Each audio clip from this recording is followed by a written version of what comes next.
शांति। आज 9 अक्टूबर 2021 की साकार मुरली।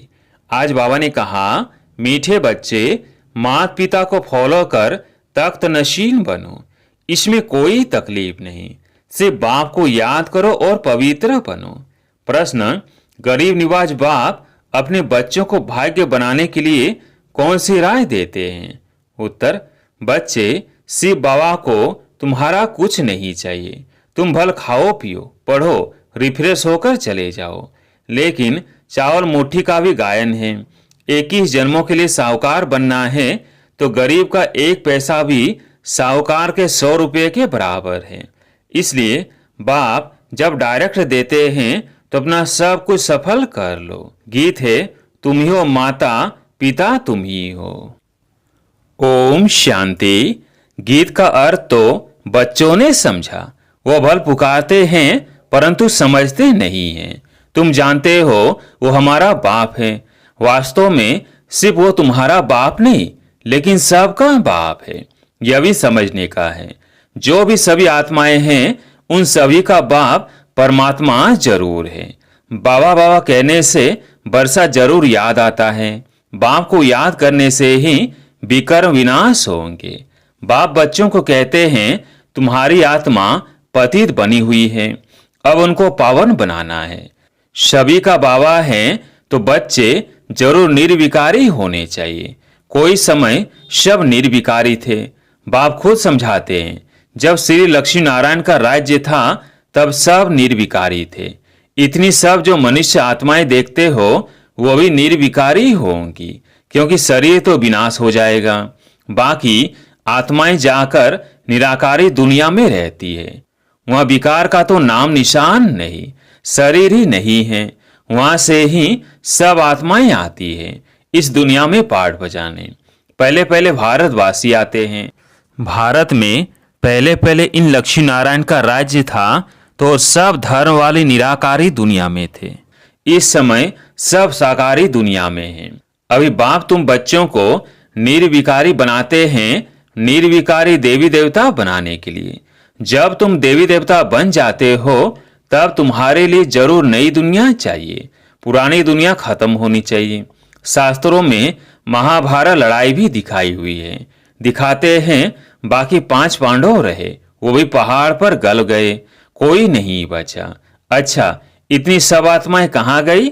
आत्मा तो विनाश को पाती नहीं, तो कहेंगे निराकारी निर्विकारी दुनिया में गई। बाप विकारी दुनिया से निराकारी निर्विकारी दुनिया में ले जाते हैं। तुम जानते हो बाप से तो जरूर वर्षा मिलना चाहिए। अभी दुख बढ़ गया है। इस समय हमको सुख शांति दोनों चाहिए। भगवान से सब मांगते हैं, हे भगवान हमको सुख दो, शांति दो। हर एक मनुष्य पुरुषार्थ करता ही है धन के लिए। पैसा है तो सुख है। तुमको बेहद का बाप तो बहुत पैसा देते हैं। तुम सतयुग में कितने धनवान थे, हीरे जवाहरों के महल थे। तुम बच्चे जानते हो हम बेहद के बाप से बेहद स्वर्ग का वर्षा लेने आए हैं। सारी दुनिया तो नहीं आएगी, बाप भारत में ही आते हैं। भारतवासी ही इस समय नरकवासी है, फिर स्वर्गवासी बाप बनाते हैं। भक्ति में दुख के कारण बाप को जन्म जन्मांतर याद किया है। हे परम पिता परमात्मा, हे कल्याणकारी दुख हरता सुख करता बाबा, उनको याद करते हैं तो जरूर वो आता भी होगा। ऐसे ही मुफ्त में थोड़ी याद करते हैं। समझते हैं भगवान बाप आकर भक्तों को फल देगा, सो तो सभी को देगा ना। बाबा तो सबका है ना। तुम जानते हो हम सुखधाम में जाएंगे, बाकी सब शांति धाम में जाएंगे। जब सुखधाम में हैं तो सुख शांति सारी सृष्टि पर रहता है। बाप का तो बच्चों पर लब रहता है ना, और फिर बच्चों का भी माँ बाप पर प्यार रहता है। ये भी गाते हैं, तुम मात पिता, जिस्मानी मात पिता होते हुए भी गाते हैं, तुम मात पिता, तुम्हारी कृपा से सुख घनेरे। लौकिक माँ बाप के लिए तो ऐसे नहीं गाते हैं। भल वो भी बच्चों को संभालते हैं, मेहनत करते हैं, वर्षा देते हैं, सगाई कराते हैं, फिर भी सुख घनेरे पारलौकिक माता पिता ही देते हैं। अभी तुम हो ईश्वरीय धर्म के बच्चे, वह सब है आसुरी धर्म के बच्चे। सतयुग में कभी कोई धर्म के बच्चे नहीं कहते हैं। वहां तो सुख ही सुख है, दुख का नाम निशान नहीं। बाप कहते हैं, मैं आया हूं 21 पीढ़ी के लिए तुमको स्वर्ग के सुख घनेरे देने। अभी तुम जानते हो, बेहद के बाप से हम स्वर्ग के घनेरे सुख पा रहे हैं। यह दुख के सब बंधन खलास हो जाएंगे। सतयुग में है सुख का संबंध, कलयुग में है दुख का बंधन। बाप सुख के संबंध में ले जाते हैं। उनको कहा ही जाता है दुख हरता सुख करता। बाप आकर बच्चों की सेवा करते हैं। बाप कहते हैं, हम ओबीडियंट सर्वेंट हैं। तुमने मुझे आधा कल्प याद किया है। हे बाबा, आकर हमको सुख घनेरे दो। अब मैं आया हूं देने, तो भी सीमत पर चलना है। यह मृत्यु लोक सब खत्म हो जाने वाला है। अमर लोक स्थापन होता है अमरपुरी में जाने के लिए। अमरनाथ बाबा से तुम अमर कथा सुनते हो। वहां तो कोई मरते नहीं। मुख से कभी ऐसे नहीं कहेंगे फलाना मर गया। आत्मा कहती है, हम ये जड़जड़ीभूत शरीर छोड़कर नया लेता हूं। वो तो अच्छा हुआ ना, वहां कोई बीमारी आदि होती नहीं, मृत्यु लोक का नाम नहीं। मैं आया हूं तुमको अमरपुरी का मालिक बनाने। वहां जब तुम राज्य करेंगे तो मृत्यु लोक का कुछ भी याद नहीं पड़ेगा। नीचे उतरते उतरते हम क्या बनेंगे वो भी मालूम नहीं रहता। नहीं तो सुख ही उड़ जाए। यहाँ तो तुमको सारा चक्र बुद्धि में रखना है। बुरवर स्वर्ग था, अब नर्क है। तब तो बाप को बुलाते हैं, तुम आत्माएं शांति धाम की रहने वाली हो। यहाँ आकर पाड़ बजाती हो। यहाँ से तुम संस्कार ले जाएंगे घर, फिर वहां से आकर नया शरीर धारण कर राज्य करेंगे। अभी तुमको निराकारी, आकारी और साकारी दुनिया का समाचार सुनाते हैं। सतयुग में थोड़ी ये पता पड़ेगा, वहां तो सिर्फ राज्य करेंगे।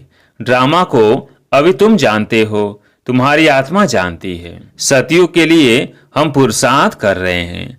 स्वर्ग में चलने लायक जरूर बनेंगे। अपना भी कल्याण और दूसरों का भी कल्याण करेंगे। फिर उन्हों की आशीर्वाद तुम्हारे सिर पर आती रहेगी। तुम्हारा प्लेन देखो कैसा है। इस समय सभी का अपना अपना प्लेन है। बाप का भी प्लेन है। वो लोग डैम्स आदि बनाते हैं तो बिजली आदि पर कितने करोड़ रुपए खर्चा करते हैं। बाप समझाते हैं, अब वो सब है आसुरी प्लेन, हमारा है ईश्वरीय प्लेन। अब किसका प्लेन विजय को पाएगा, वो तो आपस में ही लड़ पड़ेंगे। सभी का प्लेन मिट्टी में मिल जाएगा। वो कोई स्वर्ग की स्थापना तो नहीं करते हैं। वो जो कुछ करते हैं दुख के लिए। बाप का तो प्लेन है स्वर्ग बनाने का। नर्कवासी मनुष्य नर्क में ही रहने के लिए प्लेन बनाते हैं। बाबा का प्लेन स्वर्ग बनाने का चल रहा है। तो तुमको कितनी न खुशी होनी चाहिए। गाते भी हो, तुम्हारी कृपा ते सुख घनेरे। वो तो पुरुषार्थ कर लेना है ना। बाप कहते हैं, जो चाहिए सो लो। चाहे विश्व के मालिक राजा रानी बनो, चाहे फिर दास दासी बनो, जितना पुरुषार्थ करेंगे। बाप सिर्फ कहते हैं, एक तो पवित्र बनो और हर एक को बाप का परिचय देते रहो। अलग को याद करो तो बेबासाही तुम्हारी। बाप को याद करने में ही माया बहुत विघ्न डालती है, बुद्धि योग तोड़ देती है। बाप कहते हैं, जितना मुझे याद करेंगे तो पाप भी भस्म होंगे और ऊंच पद भी पाएंगे। इसलिए भारत का प्राचीन युग मशहूर है। बाप को लिबरेटर भी कहते हैं। 21 जन्म के लिए बाप तुम्हें दुख से लिबरेट करते हैं। भारतवासी सुख धाम में होंगे, बाकी सब शांति धाम में होंगे। निराकारी दुनिया और साकारी दुनिया का प्लेन दिखाने से झट समझ जाएंगे। और धर्म वाले स्वर्ग में आ न सके। स्वर्ग में तो है ही देवी देवताएं। यह ड्रामा की नॉलेज बाप के सिवाय कोई समझा ना सके। बच्चे आते ही वर्षा लेने। सुख घनेरे तो है ही सतयुग में। बाद में रावण राज्य होता है, उसमें होते हैं दुख घनेरे। अभी तुम समझते हो, बाबा हमको सच्ची सच्ची कथा सुनाकर अमर लोक में जाने लायक बनाते हैं। अभी ऐसे कर्म करते हो, तब तो 21 जन्मों के लिए धनवान बनते हो। कहते भी हैं, धनवान भव पुत्रवान भव। वहां एक बच्चा एक बच्ची तुमको जरूर होंगे। आयुष्मान भव, तुम्हारी आयु भी 150 बरस होगी। अकाले मृत्यु कभी होता नहीं, यह बाप ही समझाते हैं। तुम आधा कल्प हमको पुकारते आए हो। सन्यासी ऐसे कहेंगे क्या? वो क्या जाने बाप कितना प्यार से बैठ समझाते हैं। बच्चे, ये एक जन्म अगर पावन बनेंगे तो 21 जन्म पावन दुनिया के मालिक बनेंगे। पवित्रता में तो सुख है ना। तुम पवित्र दैवी धर्म वाले थे, अब अपवित्र बन दुख में आए हो। स्वर्ग में निर्विकारी थे, अब विकारी बनने से नरक में दुखी हुए हो। बाप तो पुरुषार्थ कराएंगे ना। स्वर्ग के महाराजा महारानी बनो। तुम्हारे बाबा मम्मा बनते हैं ना, तो तुम भी पुरुषार्थ करो। इसमें मूंझने की कोई बात ही नहीं। बाप तो किसको पांव पड़ने भी नहीं देते। बाप समझाते हैं, हमने तुमको सोने हीरे के महल दिए, स्वर्ग का मालिक बनाया, फिर आधा कल्प तुम भक्ति मार्ग में माथा घिसाते आए, पैसा भी देते आए। वह सोने हीरे के महल सब कहाँ गए? तुम स्वर्ग से उतरते उतरते नरक में आकर पड़े हो। अब तुमको फिर स्वर्ग में ले जाता हूँ। तुमको कोई तकलीफ नहीं देता हूँ। सिर्फ मुझे याद करो और पवित्र बनो। भल एक पैसा भी न दो, खाओ पियो पढ़ो, रिफ्रेश हो चले जाओ। बाबा तो सिर्फ पढ़ाते हैं, पढ़ाई के पैसा कुछ नहीं लेते हैं। कहते हैं बाबा हम देंगे जरूर, नहीं तो वहां महल आदि कैसे मिलेंगे। भक्ति मार्ग में भी तुम ईश्वर अर्थ दान गरीबों को देते थे, फल भी ईश्वर देगा, गरीब थोड़ी देगा, परंतु वो मिलता है एक जन्म के लिए। अब तो बाबा आप डायरेक्ट आए हो, हम ये थोड़े पैसे देते हैं, आप हमको 21 जन्म के लिए स्वर्ग में देना। बाप सबको साहूकार बना देते हैं। पैसे देते हो तो तुम्हारे ही रहने के लिए मकान आदि बनाते हैं, नहीं तो ये सब कैसे बनेंगे? बच्चे ही यह मकान आदि बनाते हैं ना। शिव बाबा कहते हैं मुझे तो इनमें रहने का नहीं है। शिव बाबा तो निराकार दाता है ना। तुम देते हो, तुमको 21 जन्मों के लिए फल देते हैं। मैं तो तुम्हारे स्वर्ग में ही नहीं आऊंगा, मुझे नरक में आना पड़ता है तुमको नरक से निकालने के लिए। तुम्हारे गुरु लोग तो और ही दुबन में फंसा देते हैं, वो कोई सदगति नहीं देते।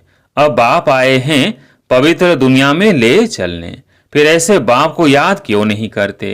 बाप कहते हैं कुछ भी पैसा ना दो, सिर्फ मुझे याद करो तो पाप नाश होंगे और मेरे पास आ जाएंगे। ये मकान आदि तुम बच्चों ने अपने लिए ही बनवाए हैं। यह चावल मुट्ठी का गायन है ना। गरीब अपनी हिम्मत अनुसार जितना देते हैं उतना उनका भी बनता है। जितना साहूकार का पद उतना गरीब का, दोनों का एक हो जाता है। गरीब के पास है ही 100 रुपया, उनसे 1 रुपया दे। साहूकार को बहुत है तो 100 दे, दोनों का एक ही फल होगा। इसलिए बाप को गरीब निवाज कहा जाता है। सबसे गरीब है भारत, उनको ही मैं आकर साहूकार बनाता हूँ। गरीब को ही दान दिया जाता है ना। कितना क्लियर कर बाबा समझाते हैं। बच्चे, अब मौत सामने खड़ा है, अब जल्दी जल्दी करो, याद की रफ्तार बढ़ाओ।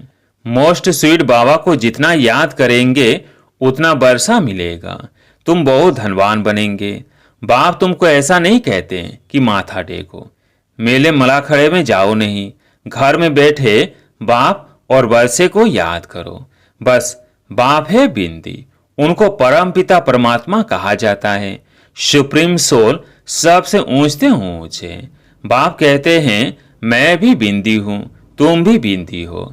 सिर्फ भक्ति मार्ग के लिए मेरा बड़ा रूप बनाकर रखा है, नहीं तो बिंदी की पूजा कैसे करे?